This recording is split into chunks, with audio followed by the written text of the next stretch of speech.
September શિક્ષક દિવસ બોટાદ જિલ્લામાં શ્રેષ્ઠ શિક્ષક પારિતોષિક વિતરણ અને વિવિધ પરીક્ષાઓમાં ઉત્કૃષ્ટ પરિણામ મેળવનાર શાળાઓનું સન્માન કરાયું। બોર્ડની પરીક્ષામાં 100% પરિણામ લાવનાર 19 સરકારી માધ્યમિક અને ઉચ્ચતર માધ્યમિક શાળાના આચાર્યશ્રીઓને બિરદાવવામાં આવ્યા। બોટાદ જિલ્લાના રાણપુર તાલુકાની શ્રી મનુભાઈએ શેઠ ઇંગ્લિશ મીડિયમ સ્કૂલમાં શ્રેષ્ઠ શિક્ષક પારિતોષિક વિતરણ સમારોહ યોજાયો હતો।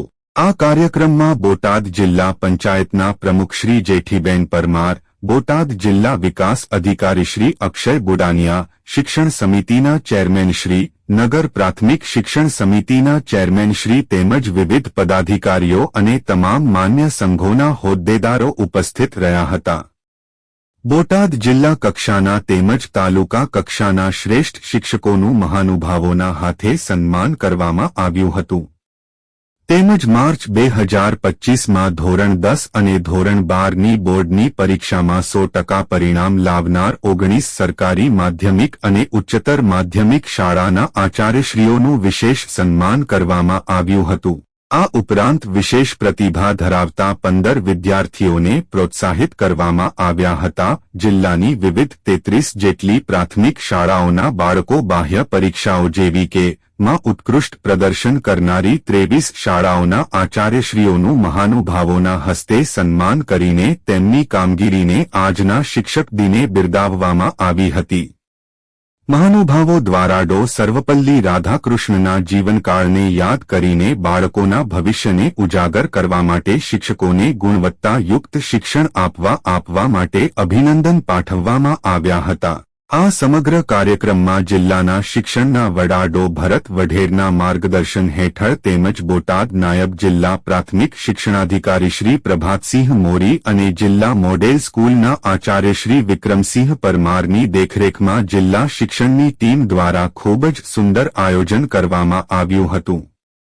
આ કાર્યક્રમમાં વિવિધ પદાધિકારીશ્રીઓ અને અધિકારીશ્રીઓ તેમજ શિક્ષકો વિશાળ સંખ્યામાં ઉપસ્થિત રહ્યા હતા। આ કાર્યક્રમમાં ઉપસ્થિત પદાધિકારીઓ અને અધિકારીઓ દ્વારા શિક્ષણની ટીમને આ વિવિધ કામગીરી માટે અભિનંદન પાઠવ્યા હતા।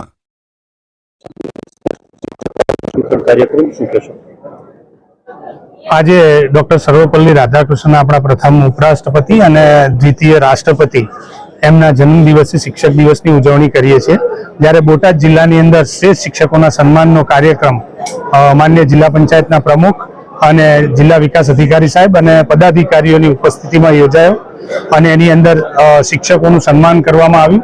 બોટાદ જિલ્લાના શ્રેષ્ઠ શિક્ષક એવોર્ડ વિતરણની એક વિશેષતા એ છે કે અહીંયા અમે શિક્ષકોનું સન્માન જે શ્રેષ્ઠ શિક્ષકો છે એમના એવોર્ડને તો આપ્યા, પણ સાથે સાથે જે અમારી જિલ્લાનું ગૌરવ છે કે સરકારી શાળાઓ જે 19 સરકારી શાળાઓ છે જેને ધોરણ 10 અને 12ની અંદર 100% રિઝલ્ટ પ્રાપ્ત કર્યું છે, એ શાળાનું અને આચાર્યને અમે સન્માન કર્યું છે, એમને અભિનંદન। સાથે સાથે પ્રતિભાશાળી બાળકો છે એ બાળકોનું પણ અમે અહીંયા સન્માન કર્યું છે, 15 જેવા બાળકોનું।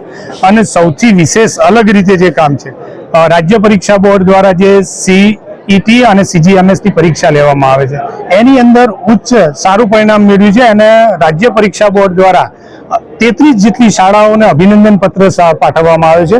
એવી 33 શાળાઓને પણ અમે આ તબક્કે એમને સન્માન કર્યું છે અને ખરેખર એમને ખૂબ ખૂબ અભિનંદન। અને બોટાદ જિલ્લો શિક્ષણમાં હંમેશા અગ્રેસર રહ્યો છે પરિણામની અંદર અને કોઈ પણ કામની, એટલે આજના તબક્કે શિક્ષક દિન નિમિત્તે તમામ શિક્ષકોને ખૂબ ખૂબ અભિનંદન અને શિક્ષક દિવસની ખૂબ ખૂબ શુભેચ્છાઓ અને તમામનો ખૂબ ખૂબ આભાર માનું।